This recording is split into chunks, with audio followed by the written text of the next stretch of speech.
Hi everyone, Armored Pants here, and I have another video for you, another tutorial video, and this one is on sniping. What is it, how to do it, and other various things about it.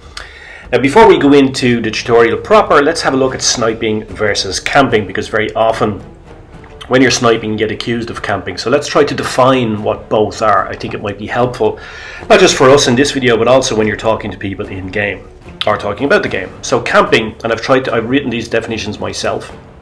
So according to my understanding, camping is inactivity that results in you being unable to support your team and influence the outcome of the game. So I think that's a good definition of camping. You're just sitting there, doing nothing, not helping anybody. You're probably staying out of trouble, but actually you're not contributing in any way whatsoever to your team winning the game. And I think that is a good way to describe camping, right? Now, on the contrary, sniping is very different. Sniping is gaining a strategic position anywhere on the map from where you can open up advantageous fields of fire and inflict damage on the enemy. I believe if you are doing that, then you are sniping. And sniping is a legitimate part of the game. Please understand that even if you don't do it yourself, you play light and medium tanks. You know, and there's often a scenario, end of game, when there's one sniper left and somebody on your team tells the Reds where you are. This is a stupid thing to do. You're probably winning the game for the Reds. And you do it out of frustration, because sniping is not camping. That sniper is not a camper. And here's a comparison, right? So sniping is proactive, camping is passive. Sniping damages the enemy, camping has no effect on the enemy. Sniping supports your team, camping does not. And sniping influences the outcome of the game, and camping has no influence on the game result. Now, the scenario that I talked about earlier on, you've got a situation where, let's say you're sniping, you've done a lot of damage, and you're left with, but you're left on your own. Your team dies, and there's 2 or 3 enemy players left. Now, you could win that, particularly if you encountered them 1 by 1. But somebody on your team thinks that you've done nothing. You've sat there for the whole game. They tell the enemy where you are, and you end up with 3 or 4 tanks converging on you, and you lose the game, a game that you could have won. So please try to understand that that guy who's been sitting there may have done a lot of damage, and oftentimes in this scenario when you check the scores you see he's done the most damage. So please just try to be aware of this. So sniping, okay, now that we've defined what it is, let's see, how does it work? What is it in essence? So we're going to look at some game mechanics here. So this basically is your standard grid. It's a map, right? This is a standard map, and all maps are basically constructed the same way. So it doesn't really matter what map you're playing on. They all follow this grid pattern like this, and they're all very much similar shape. Let's, for example, for the sake of argument, take this as dead rail, right? So you've got C up on the hill on the left, you've got B in the middle in the town, and you've got A over in the valley on the right hand side.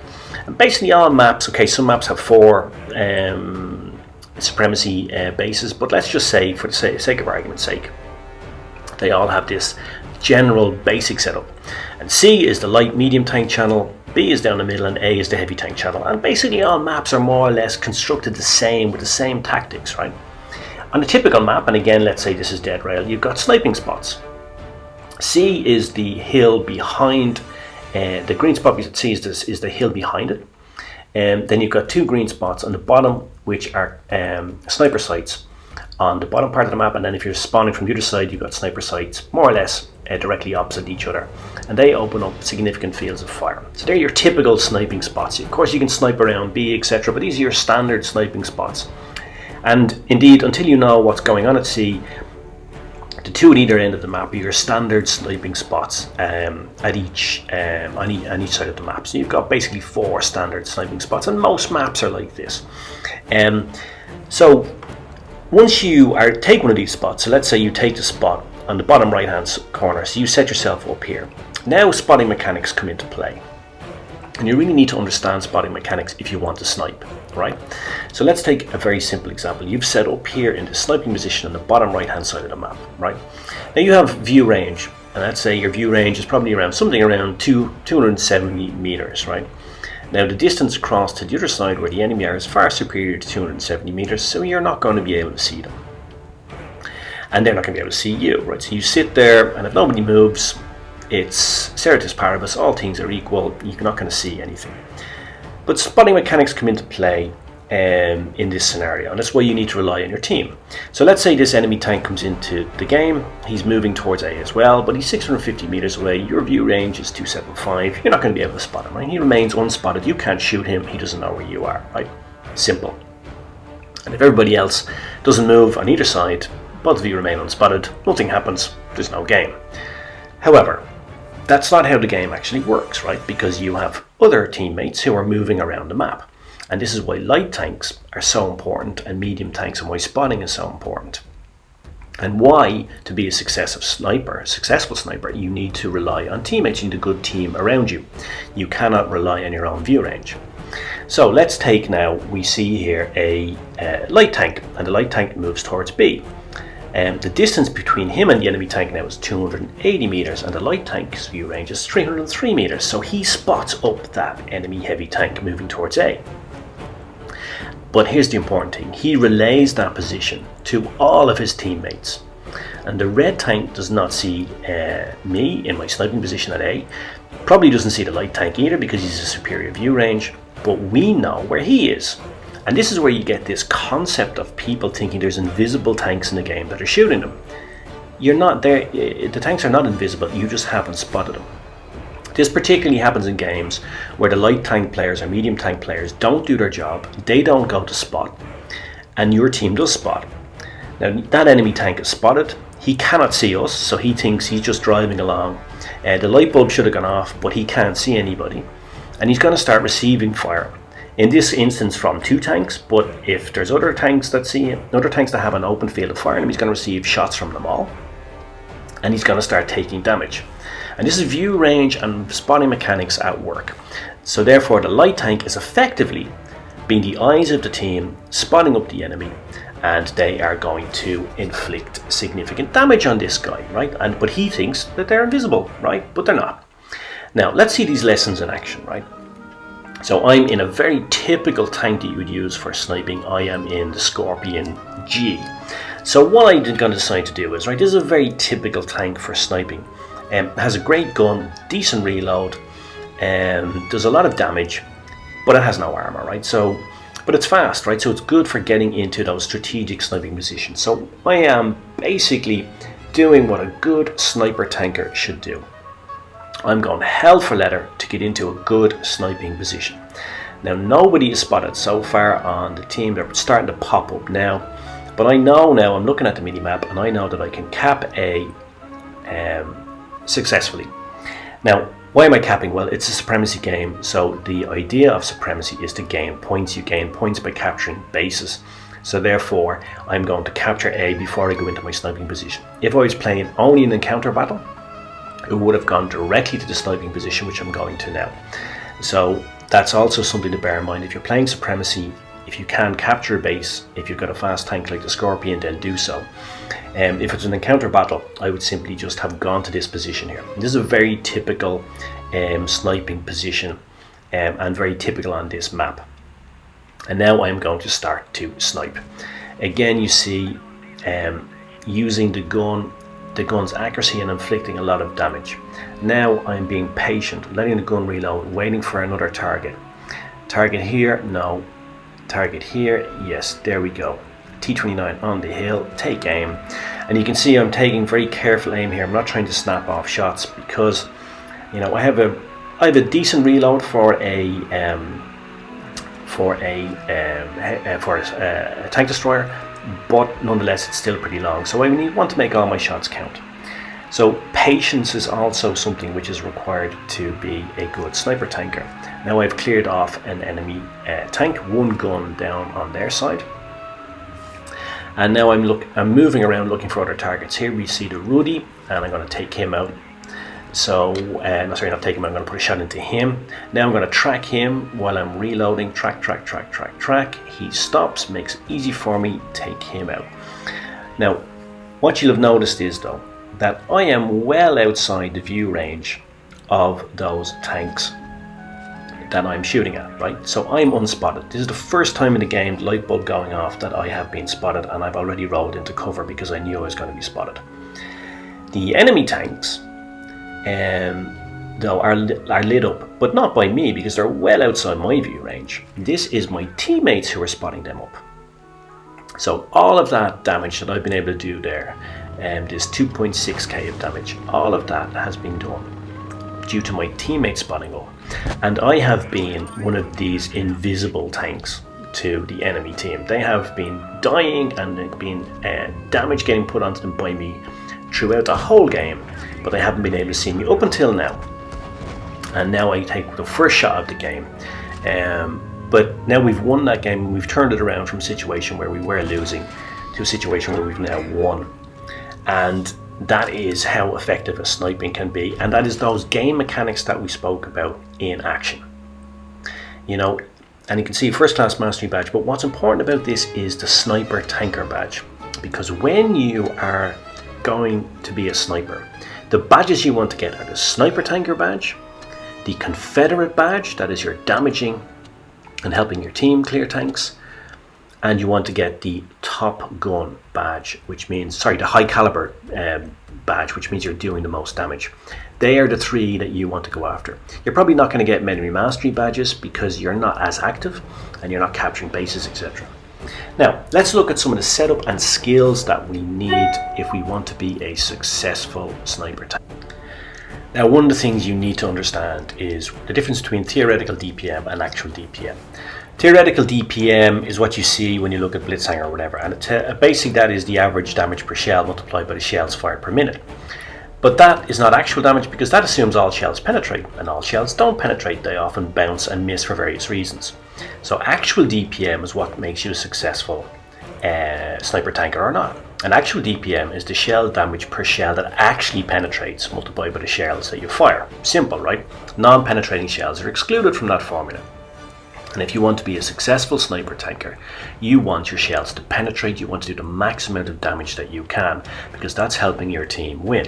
You're reducing the total hit points of the enemy's hit point pool, and therefore you're helping your team win. Now, what affects actual DPM? What affects whether or not you're going to penetrate or not? Well, it's the shell caliber, the penetration numbers of that shell, which are different by every gun, by every tank, muzzle velocity, which is key, and the shell type that you fire. The different shells that you fire have different characteristics. But firstly, let's look at theoretical DPM versus actual DPM. Let's look at shell penetration. This formula here is called the F formula, and this formula determines armor penetration. You don't need to understand this, you don't need a degree in mathematics to play Blitz, but if you look at the formula you will see that V is squared. Therefore, projectile velocity, that is meters per second, muzzle velocity, is squared in the formula for shell penetration. Therefore, muzzle velocity is the key to being an effective sniper, because it is the key to penetration, and is particularly the key to penetration over distance. And when you're a sniper tanker, you fire more shells from further away than you do if you're playing another tank. Now, this is important to note, and we need to understand that. Therefore, we want to maximize muzzle velocity. But muzzle velocity is not standard, even with the same gun on the same tank. It differs by shell. So AP rounds are your standard one, and you need to know what the muzzle velocity is on your AP rounds before you start being a sniper tanker. APCR usually has higher muzzle velocity, but it loses more penetration over distance. So if you're firing over greater distance, you're going to lose the ability to penetrate. Heat usually has a lower muzzle velocity than AP rounds, and HE usually has the same, but sometimes also has lower. HE and heat don't bounce, but you need to note their muzzle velocity and their penetration numbers as well. But now understanding muzzle velocity and how it differs by the shell that you fire is extremely important. So you need to look at the tank that you're using to snipe and check out what the muzzle velocity is. And that is key to understanding whether or not you're going to penetrate. And also it's key to understanding something called deflection shooting, which we're going to look at in a little bit, which is key to being an effective sniper. You cannot snipe if you don't understand deflection shooting. Now that we know two things, muzzle velocity is key to penetration, and muzzle velocity is different by shell type. So how should we set up? Well, we should use supercharge. That is essential for sniping because supercharge increases the muzzle velocity. Refined gun is essential. Why? Because refined gun decreases the loss of penetration over long distances. Therefore, if you're firing over long distances, it's essential to use the refined gun. And with those, you also need to understand the characteristics of the shells that you're firing. Now, you also need to understand deflection shooting, as we said. What is deflection shooting? Well, it's a technique developed by pilots in World War I, where they aim at the point in space where your target will be when the shells arrive, not where they are now. So therefore, you're firing in front of the target. Because if you are firing at a plane that's moving at 400 kilometers an hour, when you fire your shells, and they're going to be hitting space, the plane's going to move, so you fire in front. Now, deflection shooting, let's have a look at a simple example and why it's important. Let's say you're firing a shell with a muzzle velocity of 1,000 meters per second, and your target is 500 meters away. The distance to the target then is half a second. So if you fire directly at the target and it's moving, your shell is going to arrive half a second later, and the target won't be there. So therefore, you need to understand deflection shooting and fire in front of the target. You need to fire where it's going to be in half a second's time, right? Simple in theory, but not so easy in practice. This is a good example of understanding how it's important. Now let's take another simple example. Let's say you've increased your muzzle velocity to 1,500 meters per second. Or you have a better gun that has muzzle velocity of 1,500 meters per second, and the target is still 500 meters away. Then the distance to the target is a third of a second. That means there's going to be less time in between, and it means it's easier to hit the target. The delta is smaller, quod et demonstratum, right? So that the delta that you have to calculate is smaller. That's why in maximizing muzzle velocity when you're a sniper tanker is so important. Not only does it maximize your potential penetration of the armor, but also it makes deflection shooting easier. Now, let's have a look at deflection shooting in action. Let's have a look at these lessons. So we're actually going to take a different game, but I'm in the same position. And here's the shot in real time. And what we're going to do is we're going to slow it down and have a look at it again. So now we're going to look at it in slow motion. Now I'm tracking this Object 704. The Object 704 is a fast tank and he's going downhill, so he is moving very quickly. So I drag the aiming circle in front of him, fire, and then I hit him right in the back of the tank and set him on fire. And I'm getting a nice alpha roll on this guy. If I had fired directly at where he is, I would have missed him. So that's just deflection shooting in action. So your setup and skills. You want to maximize actual DPMs, therefore use supercharged refined gun. Know your gun, understand it, and understand the perfect deflection shooting. But you need to know your gun because it's different on every tank. The muzzle velocities are different, and the shell velocities are different by shell type on that gun, so you need to understand that. Now we're going to have a look at another example of sniper tanking. This is a spot I often adapt on this map. Why? Because you can protect C, and also you can fire some shots onto B as well. Now I've opened up therefore multiple fields of fire, slow it down, and you can see there a nice alpha roll on the BC-25 and the bat chat. You saw there that I fired a HE round. HE rounds I know we're going to go through him, slow it down again, another nice alpha roll on him, and now he's gone, taken out. So, you know, some people might say, hey, you know, you're camping. But you saw there, this is not camping, right? Just look at that. I've already put in 3 rounds and I'm supporting my team. This is sniping in effect. This is good sniping. And I'm not doing anything spectacular, right? I've basically moved into a strategically important position. I've opened up fields of fire. So basically following the definition of sniping that we looked at earlier on. And I have multiple fields of fire open up. I have multiple targets that I can fire at. Snap one off there, but I miss. I am helping my team a lot, right? I am supporting my team significantly. Here, again, I'm tracking the shot, I want to make sure I hit. I want to put one round into the back of him, trying to set him on fire. Didn't work out. Now I'm spotted. Roll back into cover and a reset camo. This is also important when you're sniping. When you're spotted, roll back into cover. It takes 11.6 seconds to reset camo normally. So roll back into cover, reset your camo, and then you are able to come back up unspotted. So we can see here now I've done almost 3k of damage, and we are only not even 120 seconds into the game. And that is effective sniping. That is how it should be done. I'm going to reset camo, rolling back up here now again. I fire one into C because I just thought on spec I might be able to take one out and stop him capturing the base. Didn't work out. Okay, it was worth a shot. Now I'm rolling back up, I reloaded, and I'm taking out that T-54. That's a very dangerous tank for me, so I'm glad I took him out. I'm spotted, but I'm rolling back into cover, resetting my camo. I take 9.7 seconds to reload. The light bulb goes off 3 seconds after being spotted, so I know once I've reloaded, I have reset camo. Now we're going to take a time out in this game and talk about decision making. So, when you're sniping, sometimes you have to move, even if you're in a good position, because it doesn't always stay a good position. So here's a helpful checklist. These are the questions to ask yourself that should determine when you should move. 1. Do I have good fields of fire open? 2. Do I have a target or targets to fire upon? 3. Am I spotted?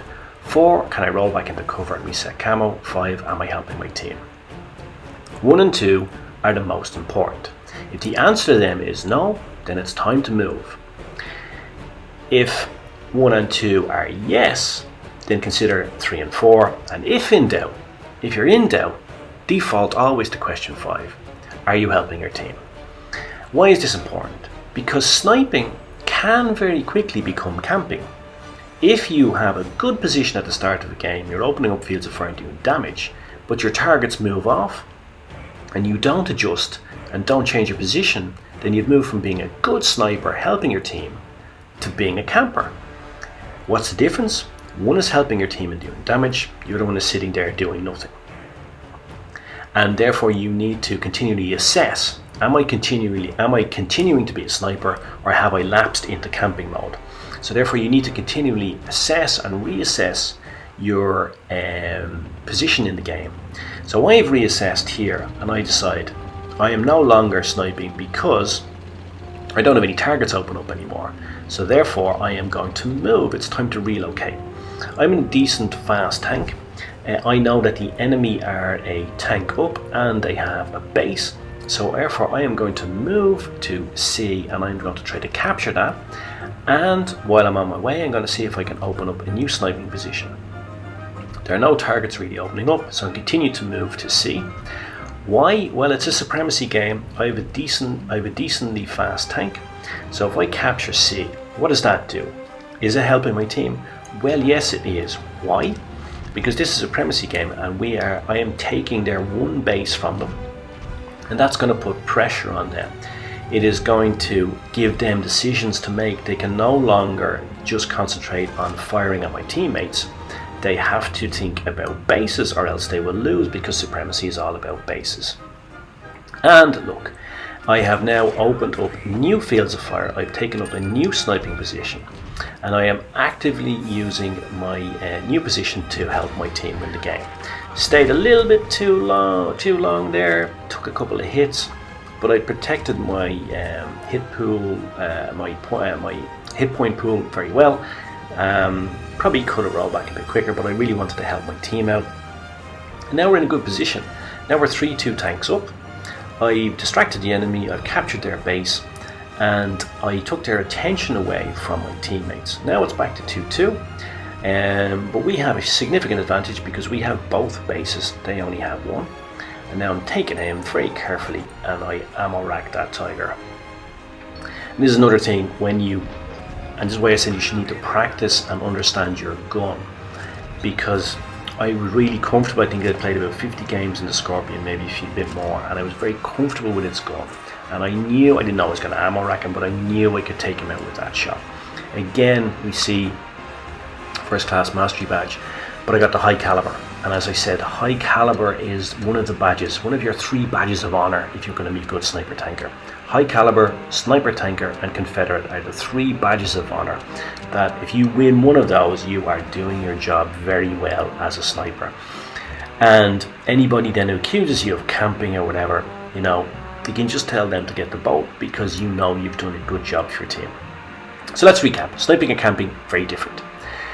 One is active, one is not. How to do it? Well, check the setup at the start, check the map, and then pick your sniping spot. To snipe effectively, max out your muzzle velocity, use supercharged and refined gun. It is key. And know your gun. Know its muzzle velocity, know the muzzle velocity by shell type. This is key to being a successful sniper. So check those stats before you start. Learn how to deflection shoot. You cannot snipe if you can't deflection shoot, because not all of your targets are going to be static. A lot of them are going to be moving. Read the game, know when, if you should move. There's a checklist that we looked at, so keep that in mind. And an effective sniper can win a game. Sniper, tanker, Confederate, high caliber are your badges of honor, and wear them with pride. So therefore, there you go. The music was Vivaldi, Oboe Concerto, Karl Orff, Carmina Burana, and Shostakovich, Waltz number 2. Hope you enjoyed it, hope you found it useful, and I guess all remains for me to say is pants off.